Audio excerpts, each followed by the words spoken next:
buenas tardes. Yo soy Micaela. Bienvenidos a esta aventura cósmica de fin de semana, a este nuevo viernes astronómico.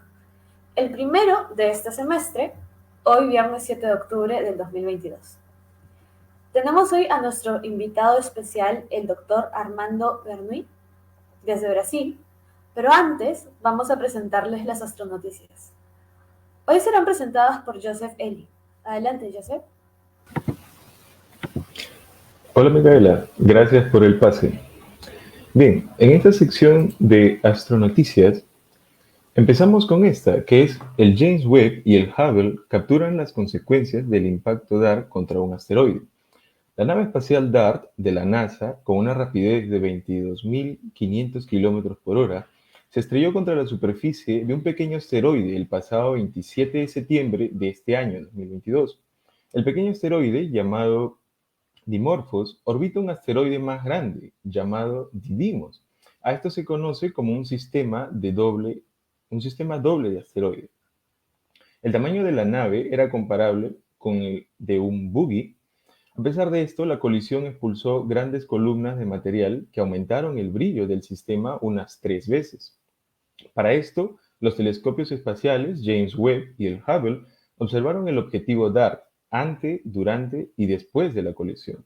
Estas imágenes DART marcan la primera vez que los dos telescopios espaciales se unen para capturar observaciones simultáneas de un mismo objeto. Estas observaciones espaciales del impacto y la nube de escombros resultante proporcionarán a los astrónomos los datos que necesitan para comprender mejor la naturaleza de la superficie de Dimorphos. También se puede determinar si la colisión arrojó grandes trozos de roca y escombros o principalmente polvo fino. Además, esto nos ayuda a comprender la verdadera naturaleza de los asteroides y saber cuán grande y estrechamente unido es el material aglomerado dentro de los asteroides. Podrían pasar semanas antes de que los astrónomos puedan verificar si el impacto de DART cambió el periodo orbital de Dimorphos alrededor de Didymos. La segunda noticia es los astrónomos revelan un nuevo método para encontrar exoplanetas enanos blancos. Existen dos métodos utilizados para detectar exoplanetas. El primero mide el brillo de una estrella y detecta los exoplanetas por la caída del brillo cuando pasan por delante de la estrella. La segunda técnica mide la forma en que una estrella se tambalea cuando los planetas orbitan a su alrededor. Pero Marianne Limbach de la Universidad de Texas y sus colegas idearon una nueva técnica que se basa en el hecho que los exoplanetas absorben la luz de sus estrellas madre y tienden a emitirla nuevamente en la parte infrarroja del espectro. Así que Limbach y compañía imaginaron que en algunas circunstancias podría ser posible que este espectro de exoplanetas infrarrojos, superpuesto al espectro del cuerpo negro, sin rasgos distintivos de una enana blanca. El telescopio espacial James Webb, lanzado recientemente, es ideal para este tipo de observación porque está sintonizado en la parte infrarroja del espectro. Entonces queda a la espera que el James Webb pueda analizar las enanas blancas y verificar el método propuesto. Y por último, esta noticia, que es TESS descubre un viejo exoplaneta cálido similar a Júpiter. Utilizando el satélite de sondeo de exoplanetas en tránsito, por sus siglas en inglés TESS, un equipo internacional de astrónomos ha detectado un nuevo mundo alienígena antiguo y cálido similar a Júpiter que orbita una estrella enana G. Un exoplaneta tiene un radio aproximadamente de 0.1 radios de Júpiter y una masa de 1.32 la masa de Júpiter, lo que produce una densidad a un nivel de 1.6 gramos por centímetro cúbico. Gira alrededor de su estrella madre cada 72.12 días a una distancia de 0.33 unidades astronómicas de ella. La temperatura de equilibrio del planeta se estimó en 441 Kelvin, por lo que los astrónomos lo clasificaron como un Júpiter cálido. Dado que este exoplaneta tiene una órbita circular, los investigadores notaron que es difícil predecir una ruta de formación o migración para este planeta.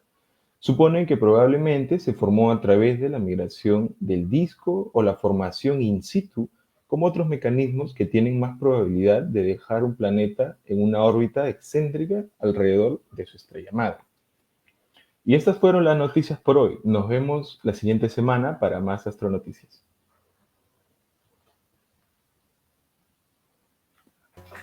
Muchas gracias, Joseph. Nos vemos la siguiente semana.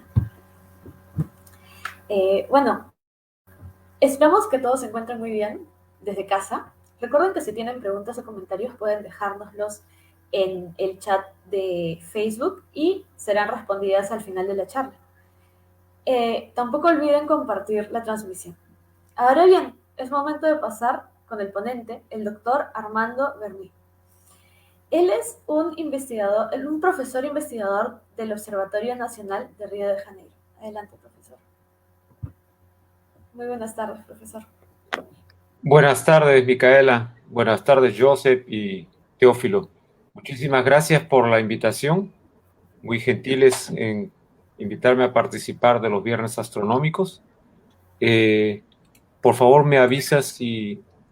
voy a desligar mi cámara para que la señal de internet no sufra, no se caiga, ¿no? Ok. Por favor, me avisas si se está viendo mis slides. Su pantalla, profesor. Listo. Ahora sí se ve. ¿Se ve? ¿Me retiro? Sí, y sigue usted. Muchas gracias, profesor. Perfecto, muchísimas gracias. Gracias a ustedes. Entonces, yo les voy a contar un poco de mi trabajo reciente y por favor, si tienen dudas, preguntas, pueden irlas dejando en el chat o juntándolas y al final, con mucho gusto, al final de la charla, con mucho gusto se las respondo. Entonces, yo voy a hablar sobre el universo local y medidas que pueden hacerse de la constante de Hubble, ¿no? Voy a contar todo más o menos desde el inicio. Aquí, solo para ilustración, para motivación, el lado izquierdo son resultados relativamente recientes de hace un par de años de cómo los astrónomos están mapeando el universo local y existe la confianza de que aparte de las estructuras de materia conocidas y llamadas aglomerados o superaglomerados de galaxias, también existen vastas regiones con muy poco material, o sea, muy pocas galaxias, y esas se conocen como, en general se conocen como vacíos, pero en particular el vacío que está cerca de nosotros, cerca de la Vía Láctea, se viene llamando el local void, ¿no? El vacío local, o también el vacío cósmico local. En el lado derecho, una simulación cosmológica, ¿no? que muestra que los aglomerados de materia, aglomerados de galaxia existen, pero al mismo tiempo esas estructuras dejan vacías otras regiones, cuando ellos van acumulando, ¿no? en una cierta región, otras regiones se quedan desprovistas de materia y son los llamados vacíos, ¿no? Nosotros como comunidad que miramos al cielo desde hace mucho tiempo, en realidad conocemos las propiedades del universo, básicamente desde hace unos 100 y poco años, cuando los grandes telescopios y los astrónomos dedicados se dedicaron a escudriñar los objetos celestes, ¿no? Claro que muy atrás en el tiempo, Galileo fue un pionero, pero el instrumento que él tenía, ¿no? era de muy baja precisión y él solo dio una mirada profunda al sistema solar, ¿no? Pero yo me estoy refiriendo a cosas, a objetos cósmicos fuera de nuestra galaxia, ¿no? Esta historia es muy interesante y tiene su punto de inicio exitoso con medidas de velocidad de separación con respecto a la Vía Láctea de objetos que hoy día llamamos galaxias, ¿no? El Edwin Hubble, entonces usando técnicas que otros astrónomos y astrónomas habían descubierto y utilizado para medir velocidades de recesión, él encontró una relación lineal con la distancia, ¿no? O sea, en pocas palabras, objetos más alejados de nosotros, los objetos que se encuentran más distantes de nosotros, se alejan más rápido, ¿no? Esa relación lineal hoy día se conoce como la ley de Hubble-Lemaitre, ¿no? Y esa relación lineal representada en la figura por una línea recta está inclinada, y la inclinación, que es parte de la relación lineal, claro, esa inclinación está definida, está dada por una constante que se conoce como constante de Hubble, ¿no? Esas medidas de Hubble que él hizo básicamente solo son del año 1929, usando el gran telescopio del Monte Palomar. Después él consiguió un colaborador, Humason, y en 1931 él publicó un segundo trabajo, donde yo muestro aquí en el circulito rojo la región que corresponde a los datos que él tenía en 1929, ¿no? Como se ve, él extendió sus medidas para objetos mucho más distantes que la primera vez, ¿no? Ese trabajo es de 1931.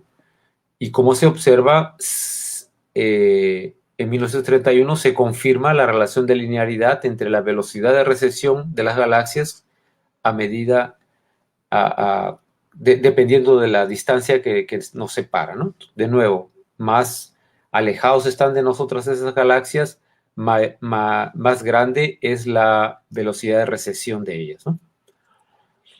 Ese descubrimiento, ¿no? Las personas, llamo descubrimiento, las personas no sabían que eso era, que eso existía, que ese fenómeno existía. Ese descubrimiento lleva a inferir que en el pasado, en el futuro, las galaxias van a seguir separándose de nosotros, pero en el pasado las galaxias se encontraban en regiones cada vez más menores, ¿no? Se encontraban más juntas, más a distancias mucho menores, y extrapolando esa idea para atrás y para atrás y para atrás en el tiempo, entonces hubo instantes, hubo momentos, hubo épocas en las cuales entonces toda la materia hoy día conocida estaba en una región muy, muy pequeña. Entonces por eso decimos que el universo tiene el pasado del universo es un pasado muy denso, porque el volumen donde todo se encontraba era muy pequeño y era muy caliente, porque de la física termodinámica que nosotros conocemos en la Tierra, si los objetos muy densos tienden a formar sistemas termodinámicos a altas temperaturas. Por eso entonces decimos que el pasado del universo, los primordios del universo, constituyen una fase en la cual el universo estaba a una temperatura muy alta y era extremadamente denso, ¿no?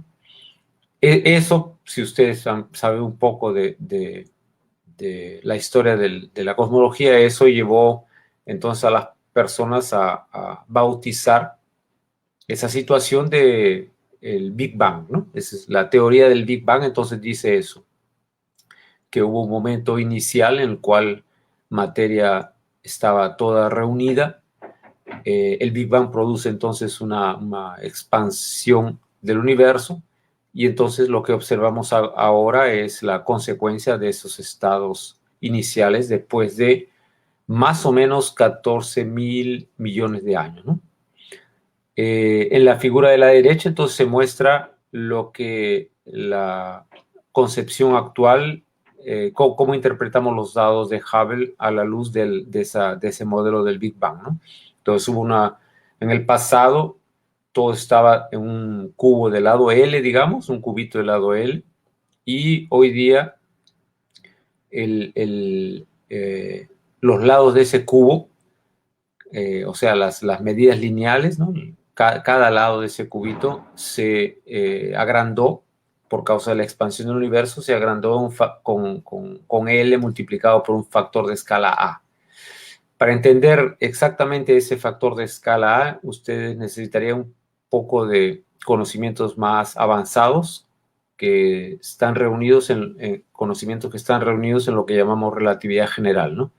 Esa fórmula que les pongo ahí es la llamada métrica de Robertson y Walker, que dice que el factor de escala A está multiplicando a la parte espacial, porque eso hace que la parte espacial, entonces, a medida que pasa el tiempo, se expanda cada dimensión lineal con A, y por lo tanto, por ejemplo, el cubo va a expandir con A al cubo, ¿no? Porque son 3 dimensiones lineales. Resumiendo, entonces, esa función A, que lleva consigo la información sobre la expansión del universo, esa función A tiene las siguientes características, ¿no?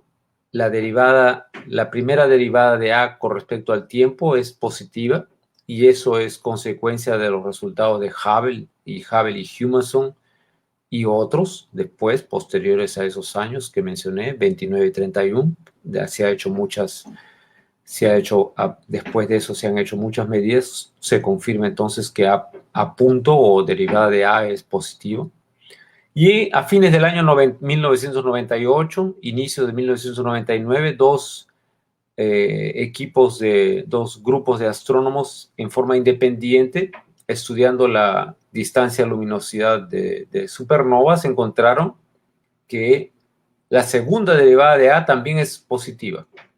Entonces, si ustedes se acuerdan de su cálculo diferencial integral, se trata entonces, si A punto es mayor que 0 y A 2 puntos es mayor que 0, entonces se trata de una expansión. Esa es la primera expansión, porque A punto es mayor que 0, y acelerada porque A 2 puntos es mayor que 0, ¿no? Entonces, hoy día lo que sabemos sobre el universo es que él se encuentra en expansión acelerada. Sin esas medidas de supernovas, las personas, la comunidad científica pensaba que el universo estaba en expansión desacelerada, pero hoy día varias evidencias, no solo supernovas fue el comienzo, después vinieron otras evidencias. Hoy día sabemos que el universo se encuentra en expansión acelerada, ¿no? Un poquito de matemática con la métrica, ¿no? Nos indica que los rayos de luz, entonces, se mueven a velocidad c, y ese hecho, digamos, lo traducimos entonces como líneas, sabemos qué forma tienen las líneas del universo, ¿no? Esa ecuacioncita ahí que les puse es para entender un poquito mejor esta figura que está aquí, ¿no?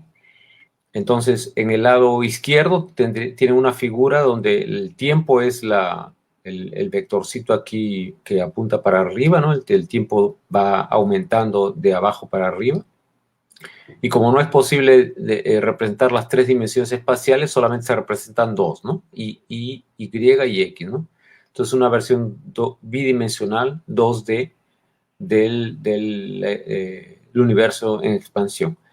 El lado derecho, una de las dimensiones se ha suprimido, una más, ¿no? Porque eran 2, ahora es 1D, pero es por un buen motivo, ¿no? Es para entender mejor el movimiento de las galaxias que se alejan de nosotros. Entonces, estas líneas curvas que ustedes ven son las líneas de universo de las galaxias, y entonces nuestra línea de universo es esta línea vertical aquí. Entonces, nosotros observamos que las galaxias se están alejando de nosotros, ¿no? Entonces, nosotros que somos el observador, nosotros estamos tomando medidas del universo, ¿no? Entonces, nosotros recibimos la luz de esos objetos por rayos de luz que se mueven con esa ecuación que mostré en la transparencia anterior, ¿no? Esos dr a dt son constantes a la velocidad de la luz c, ¿no? Aquí hay un pequeño truco que es la parametrización, ¿no? Una elección de una elección de unidades apropiada hace que los rayos de luz se propaguen a 45 grados, ¿no? Ese es por una buena elección de coordenadas, nada más que eso. Entonces, este es el cono de luz del observador y muestra el pasado, ¿no? Nosotros observamos el pasado. Cuando ustedes han oído hablar de que debido a la velocidad de la luz que tiene un valor finito, ¿no? 300.000 kilómetros por segundo, entonces eso significa que nosotros tenemos una limitación para observar el pasado. Los objetos que emiten luz en el pasado, esos rayos de luz nos llegan, por ejemplo, aquí, ¿no? Aquí está el observador, nos llega ese rayo de luz porque fue emitido por esta galaxia en tiempos anteriores, ¿no? Si la galaxia emite aquí, por ejemplo, donde está el cursor ahora, esa información nos va a llegar mucho después, ¿no? Porque el rayo de luz va a hacer este viaje, ¿no? Muy bien.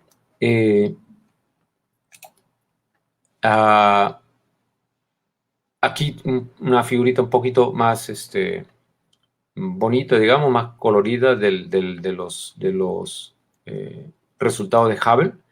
Aquí solo para mencionar que la inclinación entonces de la recta que hace el ajuste lineal, v con distancia, velocidad con distancia, esa inclinación está dada por esa constante aquí, ¿no? La constante de proporcionalidad para esa relación lineal le llamamos H0, ¿no?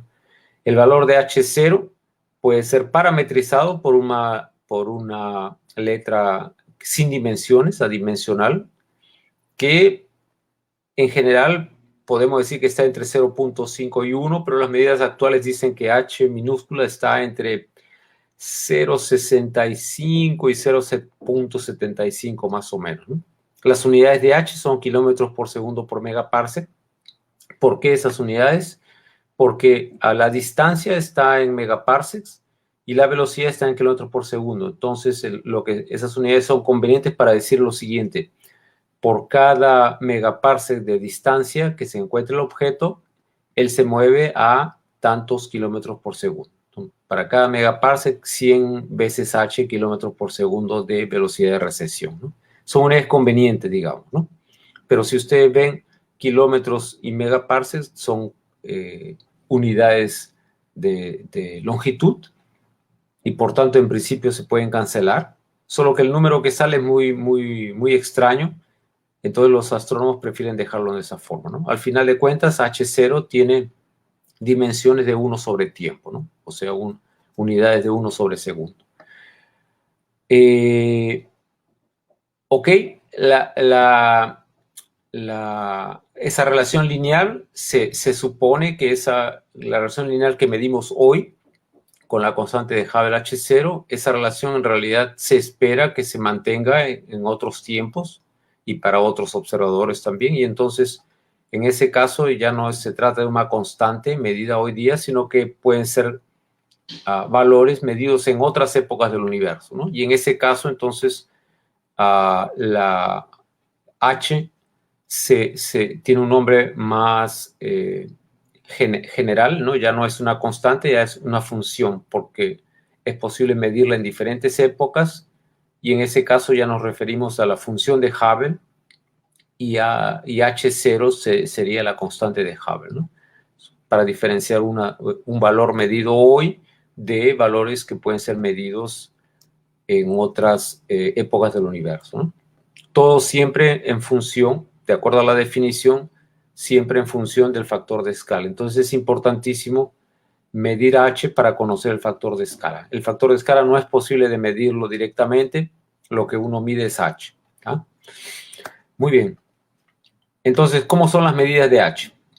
Las medidas de H en principio pueden imaginarse ustedes, es conseguirse un catálogo de objetos, medir su distancia y medir su velocidad. Medir la velocidad es relativamente fácil porque la velocidad es el producto de la velocidad de la luz por el redshift. El redshift, el corrimiento al rojo. Y el corrimiento al rojo, desde que el ser humano, la comunidad científica conoce espectroscopía, por los trabajos de Fraunhofer, por ejemplo, ¿no? Entonces, con espectroscopía es posible entonces determinar con mucha precisión el redshift de los objetos que observamos.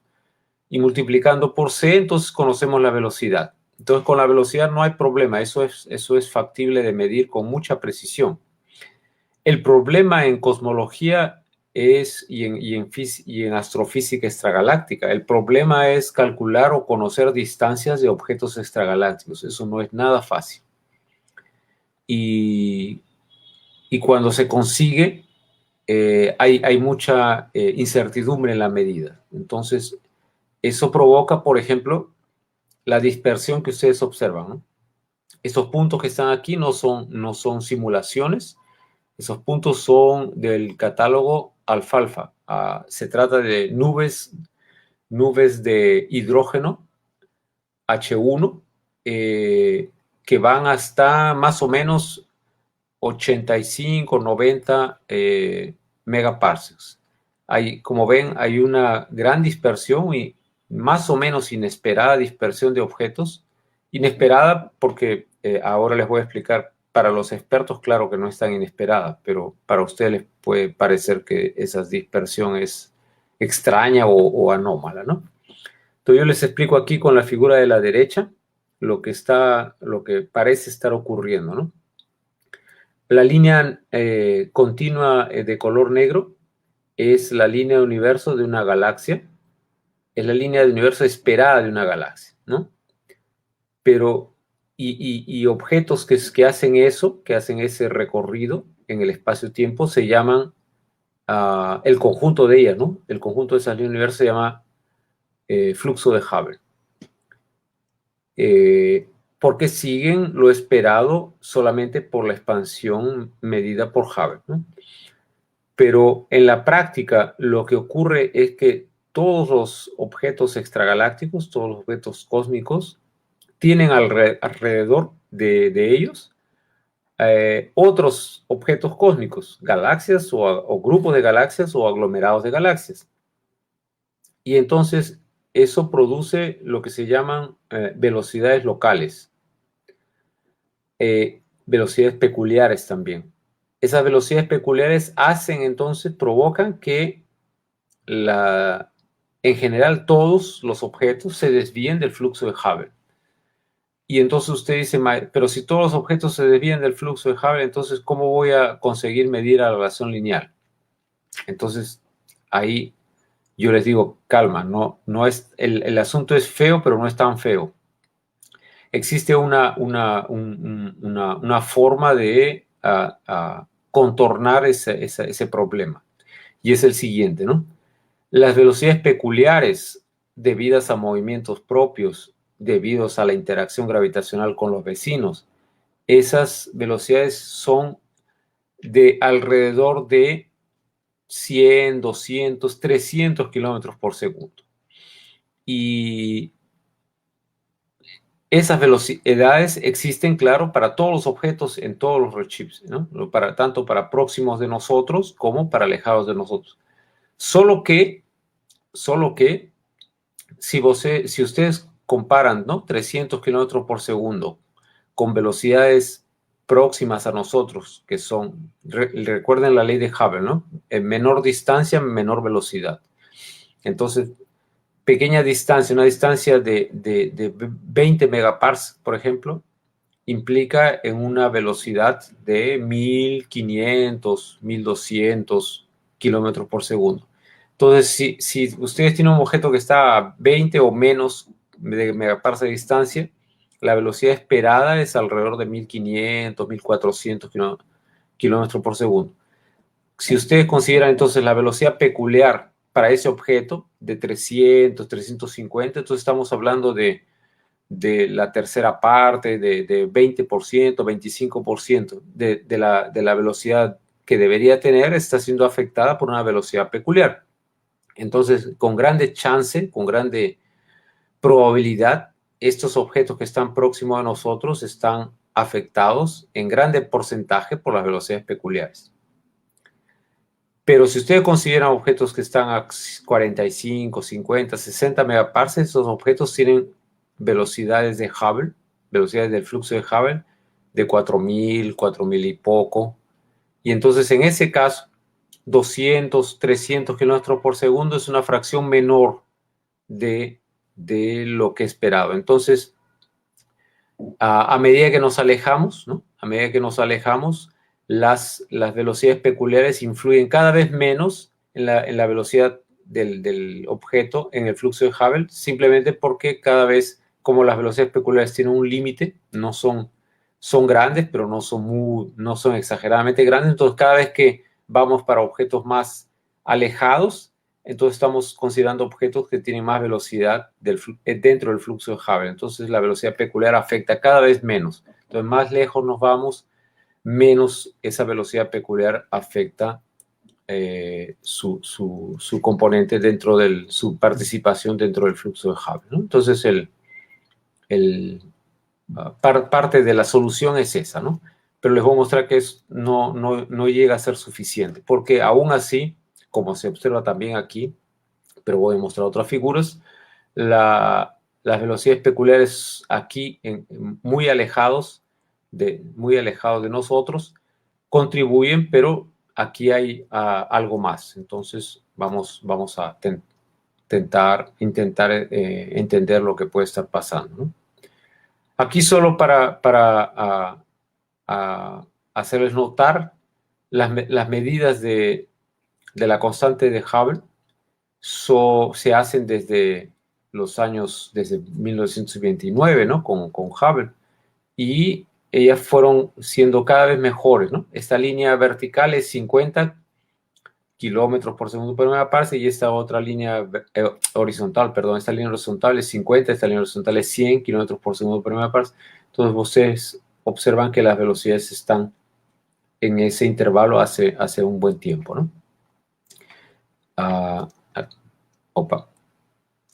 Aquí medidas y también ese es un detalle que se observa. Otro detalle que se observa también es que las incertezas, ¿no?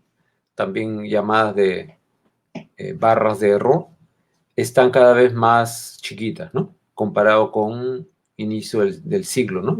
Aquí tienen otra figura las medidas del año 2000 hasta el año pasado, y como se observa, las medidas son cada vez más precisas, ¿no? Y claro, hay algunas excepciones, pero en general la tendencia es a obtener datos cada vez mejores y incertezas en la medida cada vez menores, ¿no?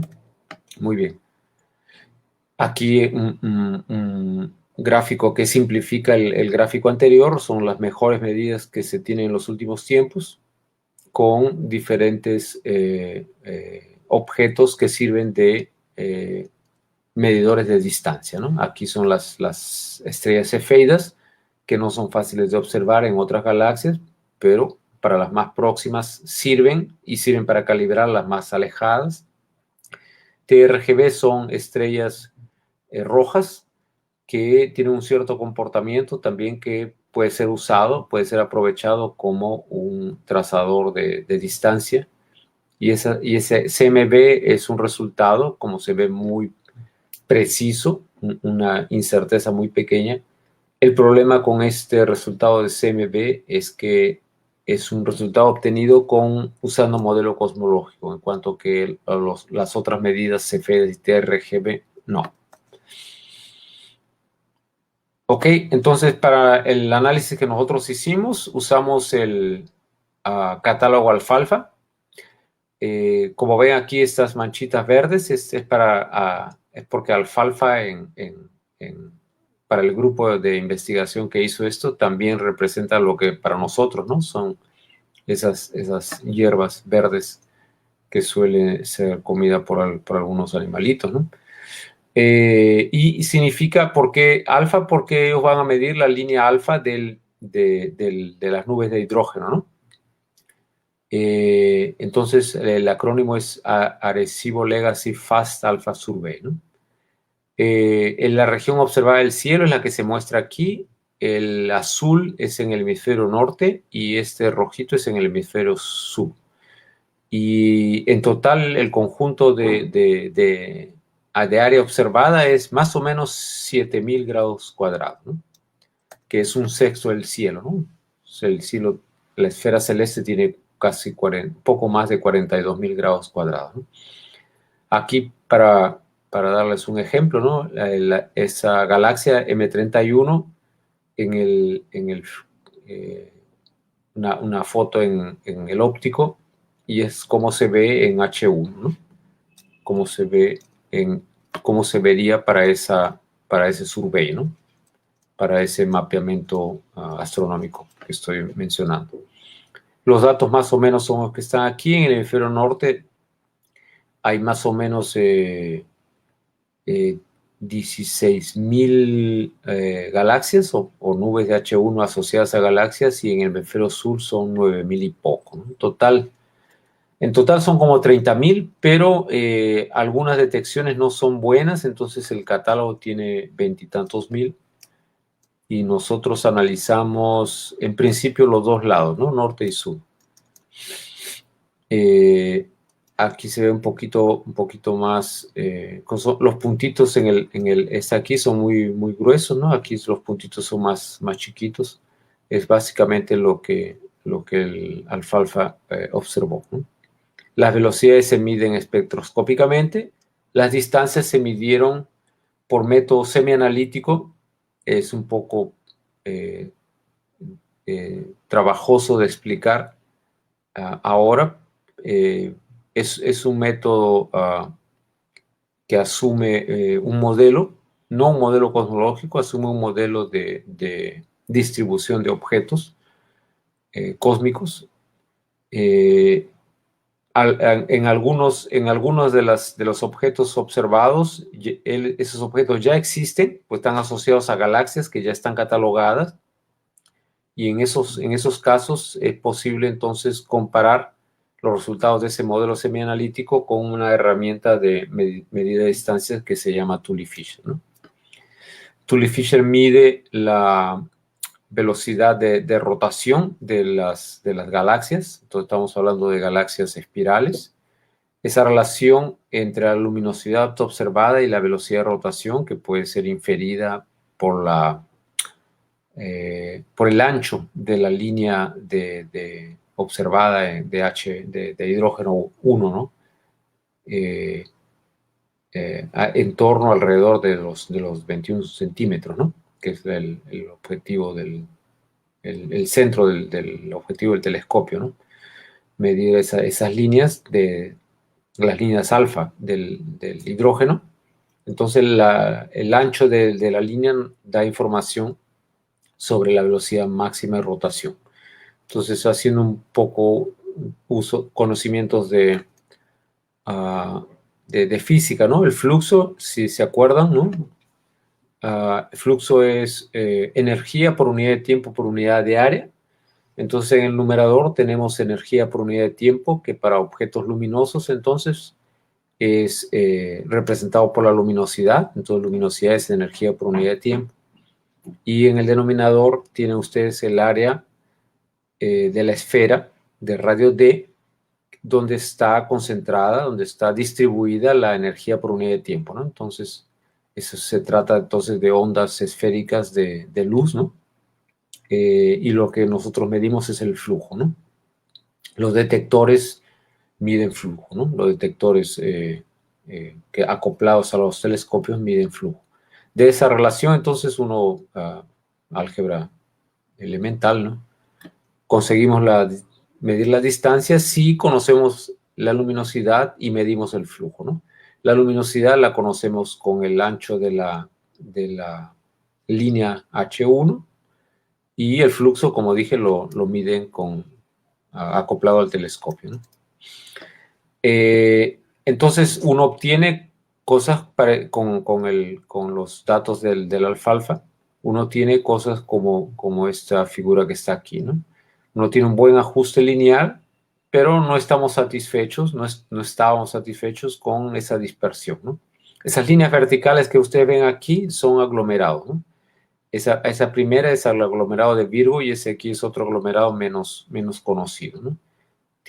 Virgo tiene casi entre 1500 y 2000 galaxias, y ellas están todas concentradas aquí. Como no es posible discriminar una por una, o sea, no es posible conocer las distancias exactas de todas ellas, y ellas aparecen aquí como teniendo una distancia única, ¿no? Entonces ese aquí se trata de un aglomerado, y aquí tenemos otro aglomerado. Virgo está a 17 megaparsecs y este otro está a 24, 25 megaparsecs de distancia de la Vía Láctea, ¿no? Entonces, nosotros iniciamos este estudio, esta investigación, cuando percibimos que si en una misma figura colocamos los datos del hemisferio norte y del hemisferio sur, observamos ese comportamiento dipolar, ¿no? La región norte es rojo y parece tener una inclinación, o sea, un H0 diferente de la región sur, que es el azul, ¿no? Y ese comportamiento es entendible si nosotros nos preocupamos de saber cuál es la situación gravitacional de la Vía Láctea, ¿no? Donde nos encontramos.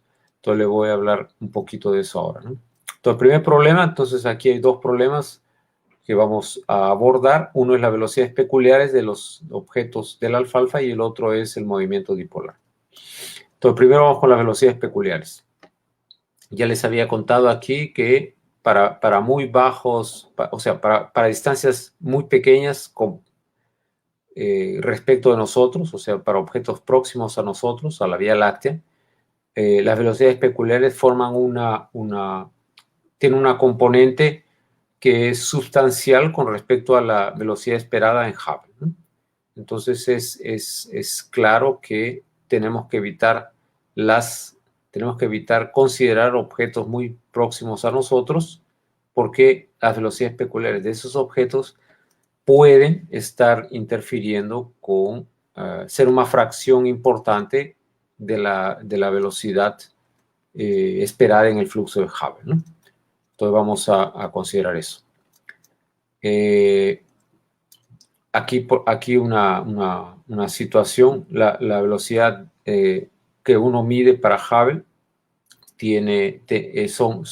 asumimos que la velocidad de Hubble es radial, todos los objetos se alejan de nosotros radialmente, y si la velocidad peculiar está también en esa dirección, entonces al final de cuentas medimos más de lo que debería ser, ¿no? Eso no es siempre, pero si aquí hay aquí está la vía, aquí está ese objeto aquí, es una galaxia que estamos observando, y aquí hay un aglomerado, entonces hay una atracción justo en esa dirección, y lo que al final acabamos midiendo está influenciado por esa velocidad peculiar, entonces aumenta la velocidad observada. Y por tanto, si fuese este el esquema, la velocidad debería ser menor y entonces esos puntos deberían ir abajo. Solo que eso no es posible, claro. Este es un esquema, no es posible hacer eso galaxia por galaxia, ¿no? Por el contrario, ¿no? Si la galaxia está aquí y el aglomerado que está jalando gravitacionalmente está aquí, entonces lo que uno observa es la velocidad resultante de la suma vectorial de las dos, pero nosotros no observamos la resultante en cualquier dirección, observamos la proyección de la resultante, ¿no? Porque, como les dije, lo que medimos como velocidad de recesión, asumimos que es una velocidad de recesión radial. Entonces, nosotros medimos esta velocidad de recesión, pero debido a esta velocidad peculiar, lo que deberíamos medir es esta de aquí, ¿no? La velocidad real es esta verde, entonces nosotros medimos la proyección de esta verde, o sea, medimos esta velocidad azul, que es menor que la velocidad radial esperada en el flujo de Hubble. Entonces medimos el azul y no el moradito, y por tanto estamos en esta región de aquí, ¿no? Son velocidades que están subestimadas con respecto al flujo de Hubble debido a la velocidad peculiar en esa dirección. Entonces, el problema de las velocidades peculiares no es solo de tipo de magnitud de velocidades, sino es un problema vectorial, ¿no? Entonces, es un problema delicado. Como no es posible hacer este análisis galaxia por galaxia, tenemos que optar por algún método para todos los objetos, ¿no? El segundo problema es el movimiento dipolar. El movimiento dipolar ocurre porque las medidas hechas por el proyecto Alfalfa son medidas de velocidad con respecto al Sol. el sistema de referencia considerado es el Sol y por tanto son velocidades que llamamos heliocéntricas. Nosotros sabemos que el Sol no es un sistema de referencia inercial. El Sol se mueve, el Sol es el centro gravitacional del sistema solar, y el sistema solar está en un brazo espiral de la galaxia. Los brazos espirales se mueven, la galaxia está en rotación. A su vez, la Vía Láctea está siendo atraída por Andrómeda. Andrómeda y la Vía Láctea están dentro de un grupo local de galaxias, etc. Entonces hay un conjunto de movimientos peculiares de nosotros mismos que impiden, que nos dicen que velocidades heliocéntricas no son correctas y precisan de ser corregidas, ¿no? Precisan de ser modificadas para un sistema más apropiado. Entonces ahí uno se acuerda de que existe una forma de medir la dirección y la magnitud del movimiento de nosotros, de la Vía Láctea, como un todo, ¿no? Y ese movimiento es determinado por el aumento del valor de la temperatura de la radiación cósmica de fondo en una dirección y la disminución en el sentido contrario, ¿no? Es un comportamiento ya conocido y ya medido, ¿no? Porque este sistema, el sistema de radiación cósmica de fondo, él sí es un sistema inercial. Y entonces lo conveniente, lo apropiado es convertir las velocidades que tengamos al sistema de referencia de la radiación cósmica de fondo, ¿no?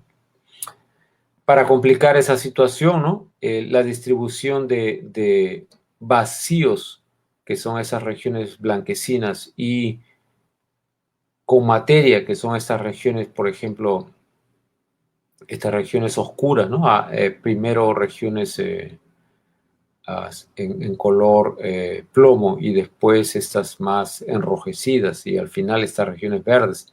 Todas esas regiones entonces contribuyen, las que tienen materia, para jalando más materia, jalando a la Vía Láctea también y al grupo local y todo, y las regiones vacías actuando como un repulsor, ¿no? Las regiones vacías actúan como un repulsor de materia.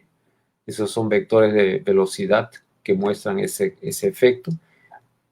Y las regiones de mucha concentración de materia nos jalan, ¿no? Entonces el vacío, este repulsor aquí, es una región de muy poca materia, empuja a la materia para afuera, y las regiones con muchas galaxias, con mucha aglomeración de galaxias, nos jalan, ¿no?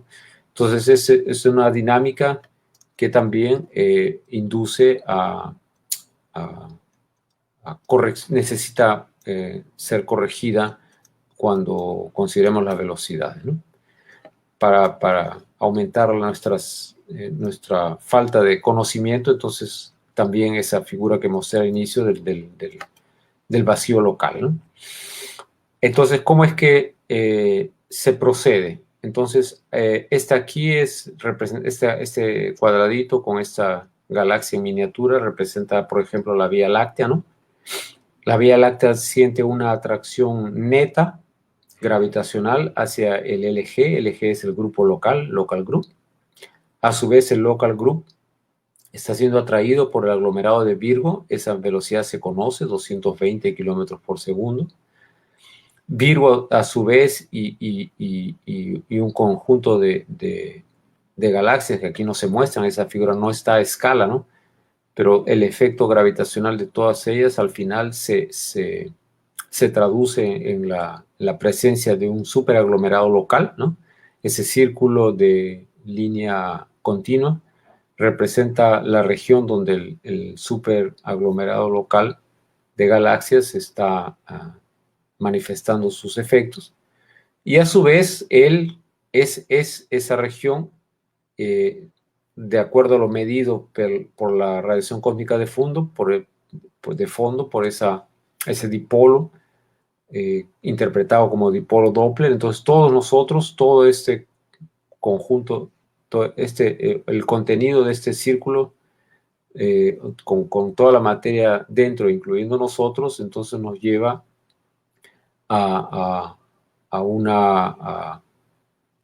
nos lleva a una situación en la cual todo este conjunto se mueve a esa velocidad de 495 kilómetros por segundo, casi 500 kilómetros por segundo, hacia, en la dirección mostrada en la figura anterior, ¿no? La dirección mostrada.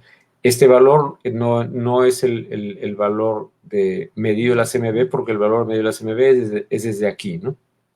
Entonces, para convertir el valor medido de la CMB, entonces hay que hacer esta corrección, la del grupo local y la de Virgo. Y ahí sí, entonces la velocidad medida con respecto a la CMB sale el valor que aparece en la literatura, ¿no? Este valor ya fue, este valor es de todo lo que está aquí dentro, ¿no? Todo ese aglomerado, superaglomerado local en la dirección del ápice de la radiación cósmica de fondo.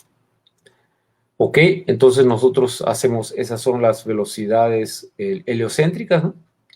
Porque la espectroscopía fue hecha heliocéntrica, mostrando entonces esa diferencia de comportamiento cuando dividimos la velocidad medida heliocéntrica por la distancia, ¿no? Lo esperado, lo teórico, digamos, el modelo teórico predice que eso debería ser una línea recta horizontal, ¿no? Como ustedes ven, no es nada horizontal debido a las velocidades peculiares y a los efectos de dipolo que acabé de mencionar. Hacemos la primera corrección, ¿no? Acuérdense, hay dos correcciones. Una es hacia el grupo local, o sea, nuestra galaxia hacia el grupo local. Necesita esta corrección, esa transformación de velocidades. Y entonces, en ese caso, observen la diferencia, ¿no? Esta era la original y esta es la primera transformación de velocidades. La cosa mejora un poco, ¿no? La dispersión, observen la dispersión, se concentra ahora, ¿no? La dispersión es menor en esta situación. Y la segunda transformación de velocidades es hacia Virgo, ¿no? Hacia el aglomerado de Virgo, y ahí sí ustedes observan que claro, todavía hay una dispersión, pero ya se nota una tendencia a lo esperado, que sería una relación constante que indicaría la constante de Hubble, ¿no?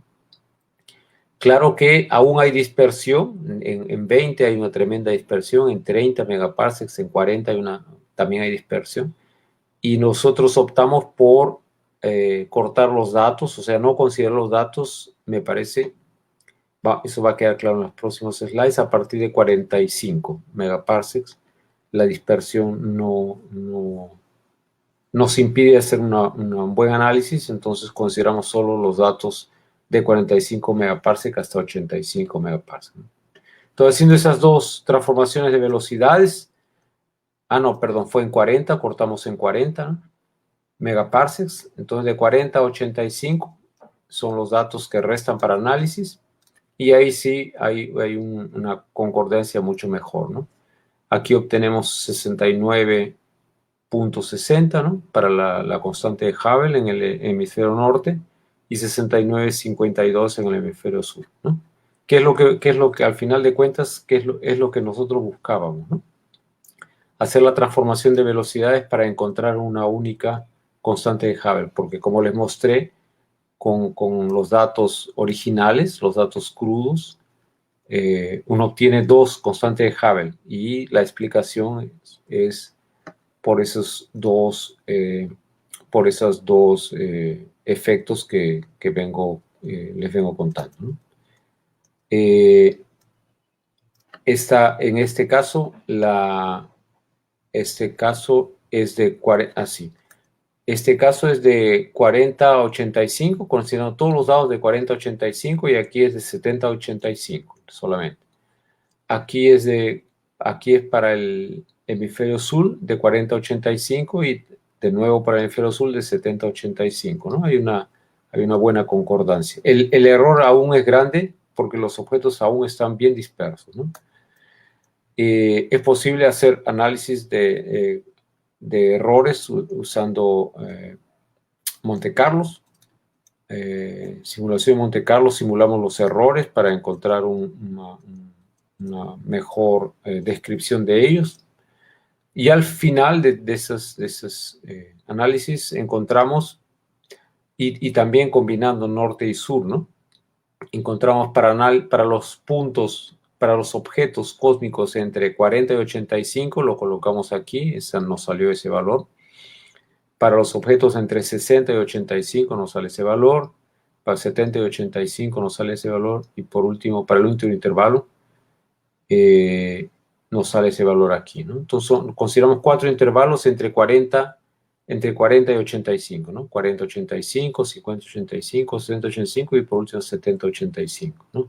Entonces, se ve que hay una buena concordancia, ¿no? Los números están ahí. Son los intervalos que acabé de mencionar. Todos salen bien próximos entre ellos, ¿no? Que nos parece bien.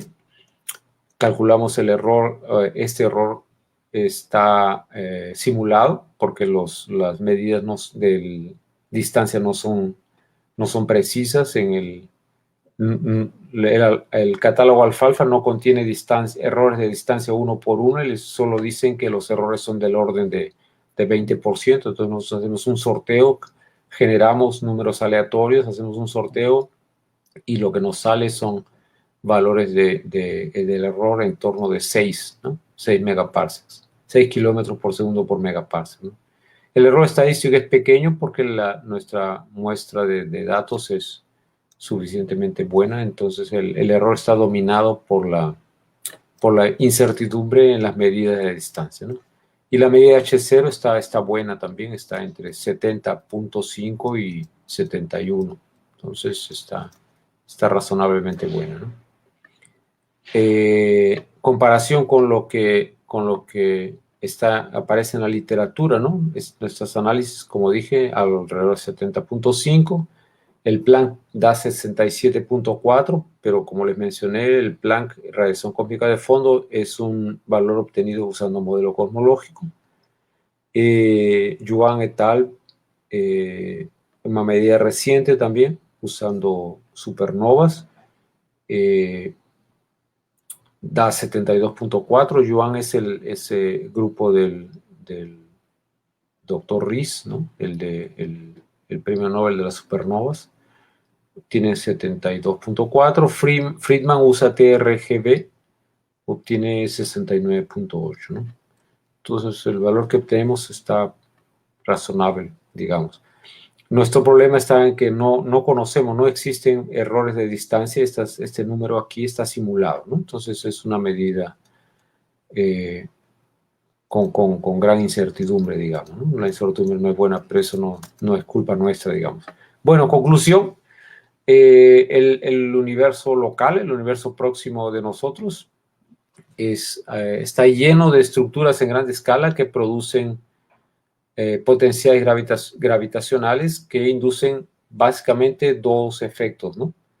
O efecto de las velocidades peculiares, que son competitivas, son concurrentes con Hubble en pequeñas distancias, y tratamos de evitarla con nuestra metodología que les he contado.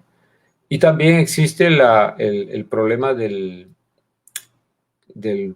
movimiento de tipo dipolo, ¿no? Debido al movimiento de todas las estructuras dentro de ese superaglomerado en el cual estamos, que está moviéndose en una dirección, como muestran los datos de efecto Doppler de la radiación cósmica de fondo, ¿no? Y que tratamos de corregir. Considerando los efectos de corrección de las velocidades, ¿no? Encontramos que el problema que habíamos observado al inicio con los datos de una constante de Hubble con valores diferentes en hemisferios diferentes, ¿no? Que estamos llamando el problema de movimiento dipolar, ¿no? Mostrado en esos datos. Lo corregimos, ¿no? Y encontramos una medida razonable de la constante de Hubble, y claro, con un error no muy pequeño, del orden del 8%, pero eso es debido a que el catálogo alfalfa no disponibiliza, no provee de medidas de errores en la media distancia, sino que genéricamente dicen que puede ser considerado que el error en distancia sea en torno de alrededor de 20%, ¿no? Muy bien, eso es lo que quería contarles. Entonces, quedo a disposición de ustedes. Si ustedes tienen preguntas, con mucho gusto lo voy a responder. Muchas gracias. Muchas gracias, doctor. Bueno, ahora pasamos a las preguntas, si le parece bien. Por supuesto. Okay, voy a quitar. Listo. A ver, podemos ver, la primera pregunta sería de Lud. Además, a ver sí. Además de las supernovas que mencionó, ¿podría mencionar otras evidencias conocidas para la expansión acelerada del universo? Claro. Buena pregunta, interesante. Sí.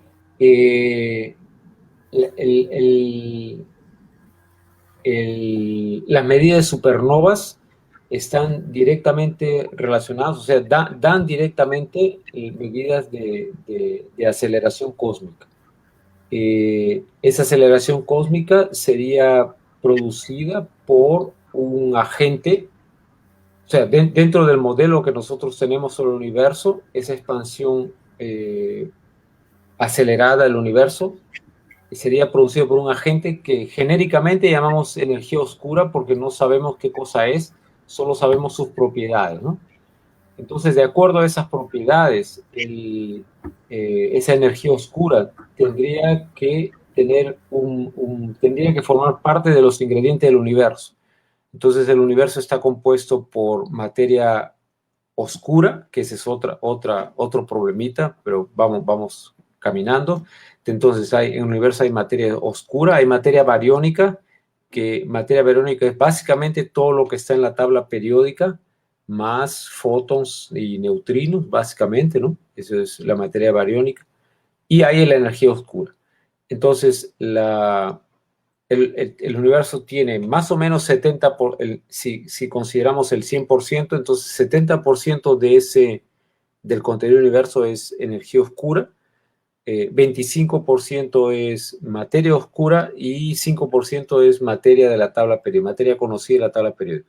Muy bien, entonces hecha esa introducción, entonces el agente causador de la aceleración está atribuido a la energía oscura.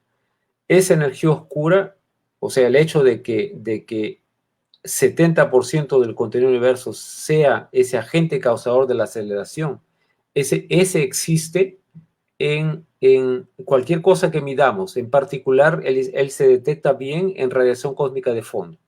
Entonces, si uno hace simulaciones de radiación cósmica de fondo sin energía oscura y por tanto sin aceleración, sin expansión acelerada, entonces el espectro de la radiación cósmica de fondo, o sea, las características de la radiación cósmica no serían las observadas.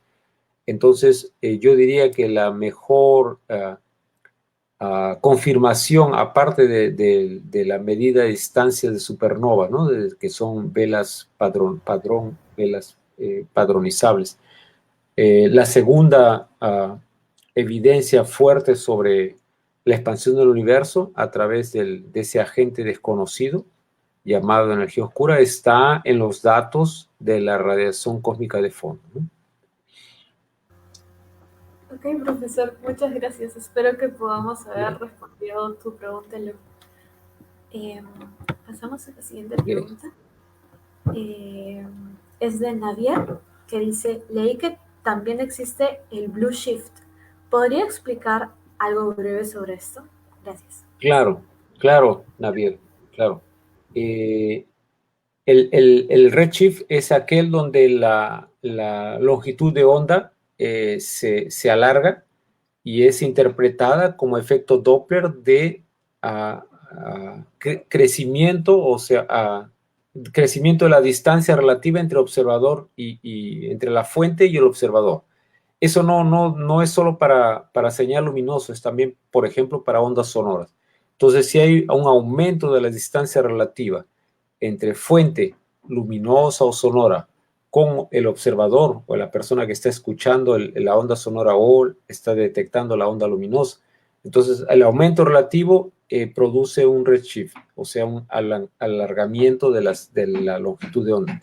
Si por el contrario, el objeto luminoso o el objeto sonoro se está acercando al observador, entonces ocurre lo contrario. La longitud de onda de la fuente luminosa o sonora se encurta, se disminuye, ¿no? Entonces, en ese caso se trata de un blue shift. Entonces, algunos, por ejemplo, Andrómeda no se está alejando de nosotros, se está acercando porque hay un movimiento relativo. Las dos galaxias, Andrómeda y la Vía Láctea, se están acercando y en el futuro deben fusionarse en una sola. Y entonces Andrómeda no muestra redshift, Andrómeda muestra blue shift. Y entonces ese es un ejemplo, pero hay otras galaxias también, sobre todo las galaxias próximas, que no están sufriendo, no están sometidas, no están participando de la expansión de Hubble, porque las velocidades peculiares relativas entre nosotros y ellas hacen que, y el grupo local al cual pertenecemos, hacen que ellas se acerquen a nosotros en vez de alejarse, ¿no? Claro, entonces sería como el fenómeno contrario al redshift, ¿verdad, profesor? Exacto. Gracias a ti, Navier. Pasamos a la siguiente pregunta, que es de Luis Mori, que nos dice: buenas tardes, gracias por la exposición. Gracias, Luis, a ti por presentarte. Y dice, una pregunta sobre las cefeidas. Al ser una variable pulsante, ¿no afecta en la medición para la estimación de la constante de Hubble? Ah, sí. Ok, Luis. Mira, no, en realidad no afecta, al contrario. Las cefeidas son estrellas que pulsan, ¿no? Entonces ellas aumentan de tamaño y aumentar de tamaño, entonces disminuye su luminosidad. Y cuando se contraen, aumentan de luminosidad, ¿no? Disminuye su tamaño, aumentan su luminosidad. Y esas estrellas consiguen hacer eso de forma estable, o sea, siempre están en esa oscilación de luminosidad. Entonces la luminosidad sube, alcanza un máximo, después comienza a bajar, alcanza un mínimo y ahí va.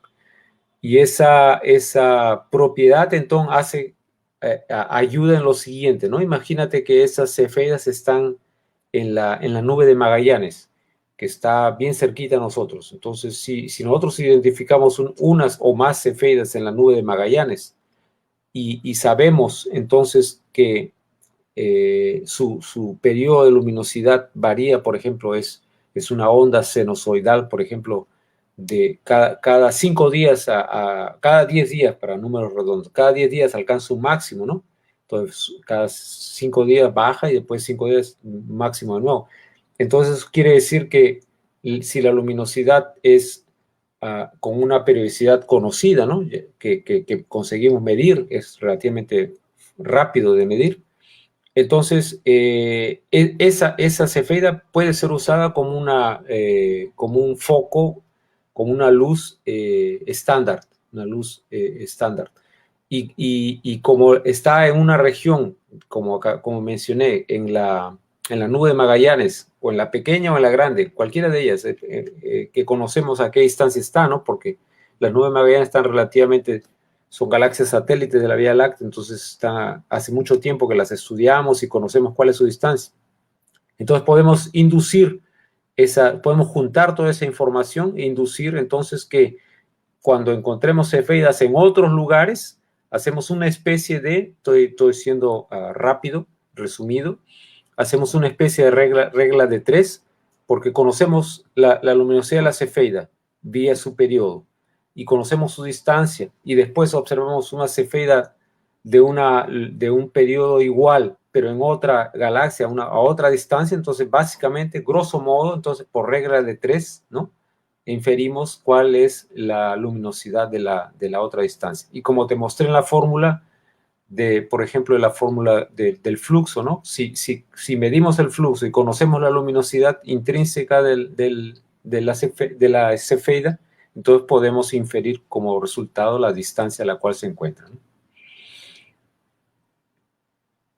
Muy bien. Ahora tenemos una pregunta de Joseph Cabello que nos dice, estando más o menos relacionada a una que respondió hace un rato, profesor, ¿puede que la materia oscura, si existiera, influya en la medición de la constante de Hubble? Ah, sí, no, claro que influye. Influye de la siguiente manera, ¿no? La, la teoría actual, lo que nosotros sabemos sobre formación de galaxias hoy día, es que a lo largo del tiempo, desde el universo primordial, se formaron pozos de potencial de materia oscura, porque como no interactuaban con la materia bariónica, entonces ellos tuvieron una interacción gravitacional desde siempre, digamos. Esa interacción gravitacional entonces permitió que se juntara mucha materia oscura a lo largo del tiempo, y entonces esos pozos de potencial de materia oscura jalaron, atrayeron, por inestabilidad, pura inestabilidad gravitacional newtoniana, atrayeron materia bariónica. Entonces, hoy día sabemos o creemos que sabemos, es lo que el modelo de formación de galaxias nos dice. Todas las galaxias están dentro de un halo de materia oscura. Eso es lo que nosotros sabemos. Y entonces la materia, cuando observamos una galaxia y la pesamos, ¿no? La pesamos entre aspas, o sea, inferimos de alguna de sus propiedades su masa. En realidad lo que estamos considerando es la masa luminosa, ¿no? Porque es lo que observamos. Y nos estamos olvidando del halo de materia oscura que la contiene. Entonces, en el caso de la Vía Láctea, claro que es la galaxia más estudiada porque estamos en ella, ¿no? La estimativa es que el halo de materia oscura sea más o menos 10 veces más largo que que la distancia luminosa, digamos. Entonces, digamos que observamos objetos luminosos en nuestra galaxia hasta 40 kiloparsecs, por ejemplo.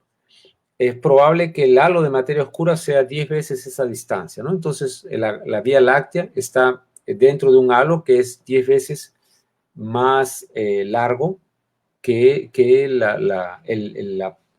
una esfera de luminosidad, digamos. Entonces, interfiere en lo siguiente, ¿no? A la hora de calcular, si tú tienes un método que va a calcular distancias y que usa masa, por ejemplo, ¿no?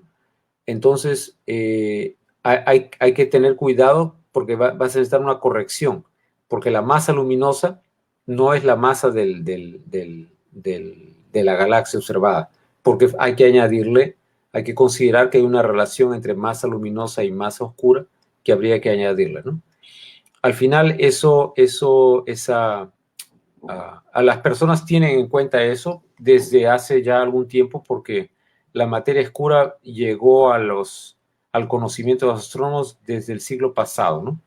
En cuanto que la energía oscura es más nueva, ¿no? Es más nueva y más difícil de estudiar. Entonces la materia oscura es más o menos, ya va a tener 100 años, ¿no? De postulada y que está siendo estudiada, en cuanto que la energía oscura es básicamente una novedad del año 98-99. Entonces, yo diría que sí que interfiere, pero que las personas ya tienen ciencia ya tienen conocimiento de que ella existe y entonces hacen correcciones cuando necesario, ¿no? Muchas gracias, profesor. Tenemos dos preguntas más. Si Por favor, claro, con mucho gusto. La primera sería de Erika Romero. De hecho, tenemos una pregunta bastante parecida acá. ¿Es posible que para la ley de Hubble exista distancia no lineal? O tal vez podría ser distancia y velocidad no lineal. Ah, sí, claro, la ley de Hubble, la linealidad de la ley de Hubble, esa tiene su validez más o menos hasta un redshift 0.2. O sea, entre la relación exacta y la relación lineal, no es posible distinguir una de otra hasta redshift 0.2. encima de ese valor de 0.2, la relación ya no es lineal y cada vez más, para redshifts cada vez más altos, 0.25, 0.3, etcétera, etcétera, esa distancia, esa diferencia entre lo real y la linealidad se hace cada vez más grande, ¿no? Entonces, ahí es necesario usar,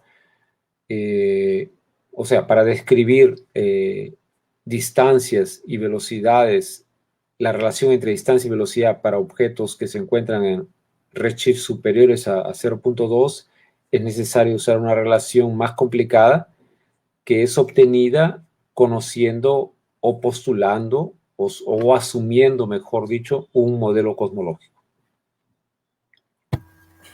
Sí, profesor, muchas gracias. Gracias, Erika Romero, por tu pregunta. Y la última pregunta. Gracias, Erika Romero. Sería, ¿por qué la región vacío es repulsiva? Usted lo mencionó en algún momento. Ah, sí.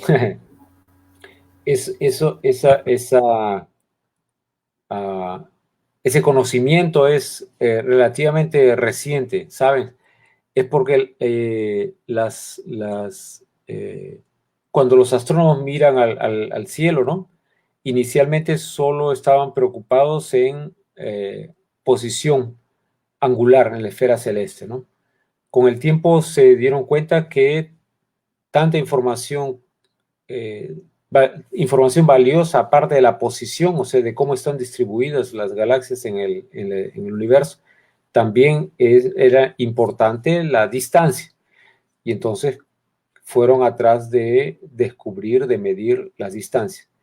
Y después que midieron las distancias y la posición angular, se dieron cuenta que hay información escondida y buena y útil en las velocidades, ¿no? Y ahí comenzaron a escudriñar lo que se llama velocidades peculiares, ¿no? Porque la velocidad de Hubble, esa es más rápida, digamos, conceptualmente más fácil de entender. La velocidad de Hubble es asumida como una velocidad radial de recesión. Midiendo el espectro, tú puedes determinar la velocidad radial de recesión multiplicando por la constante de la velocidad de la luz, ¿no? Por c.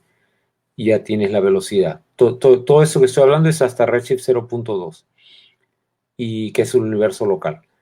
Y entonces se preocuparon se olvidaron por un tiempo de las velocidades radiales, la expansión de Hubble, y entonces comenzaron a estudiar las velocidades locales, peculiares. Y entonces descubrieron que la velocidad de las estructuras, ¿no? Más conocidas como galaxias, entonces la velocidad de las galaxias que se encuentran en la frontera de las regiones que llamamos vacíos, esas velocidades, esos vectores de velocidad, en vez de apuntar, que tal vez era lo que era esperado, en vez de apuntar en la dirección del vacío, está apuntando en la dirección contraria. O sea, las estructuras que están cerca de los vacíos están alejándose del vacío. ¿Y en qué dirección van? Van en la dirección del gran atractor, ¿no? Y el gran atractor, ¿qué es? Es una cantidad inmensa de materia, ¿no? Es un superaglomerado de galaxias. Entonces, ¿qué es lo que se está concluyendo? Es que las regiones vacías están perdiendo materia porque se están acercando a las regiones donde está la materia, ¿no? Entonces, en otras palabras, Newton está actuando de la manera que nosotros aprendemos en la secundaria, ¿no? Y en la universidad.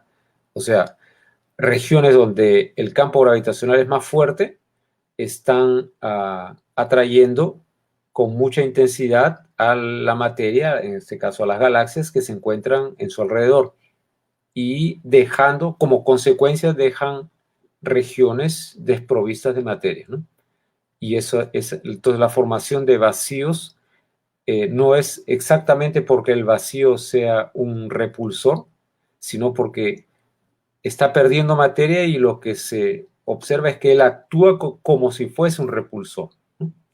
Él no es un repulsor, pero él está evitando atraer materia, porque la materia está siendo atraída para la región donde el campo gravitacional es intenso, ¿no?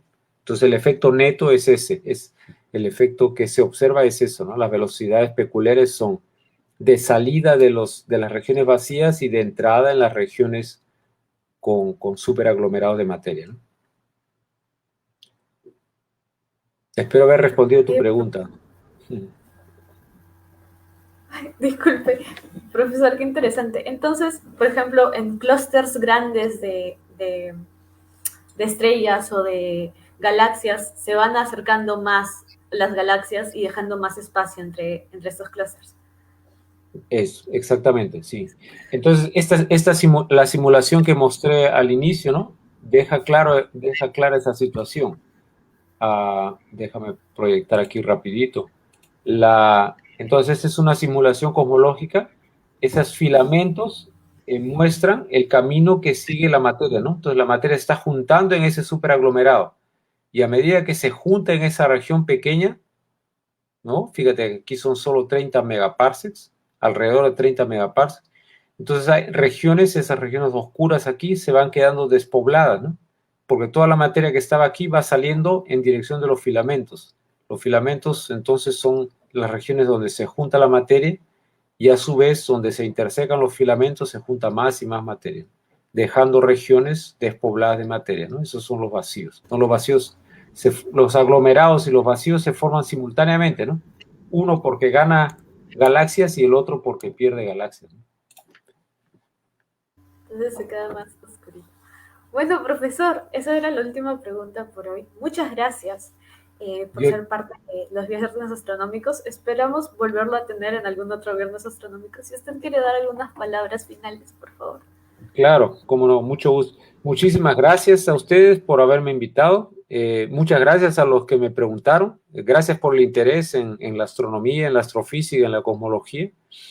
Por favor, siéntanse a voluntades de preguntar si les quieres pasar mi correo electrónico, con mucho gusto los puedo ayudar si tienen si quedó alguna duda, quieren hacer preguntas ulteriores, quedo a disposición de ustedes. Y más una vez, mucha suerte en los seminarios y muchísimas gracias por haberme invitado a ti, Micaela, a Joseph y a profesor Teófilo. Un grande abrazo. Ok, profesor, muchas gracias. De cualquier forma, si se quieren comunicar con usted, pueden comunicarse con nosotros y nosotros facilitamos la conexión. Perfecto. Muchas gracias, Perfecto. profesor. Muchas gracias. Gracias. Y gracias a todas las personas que se hicieron presentes a estos viernes astronómicos. Esperamos vernos el próximo viernes con otro viernes astronómico. Hasta luego.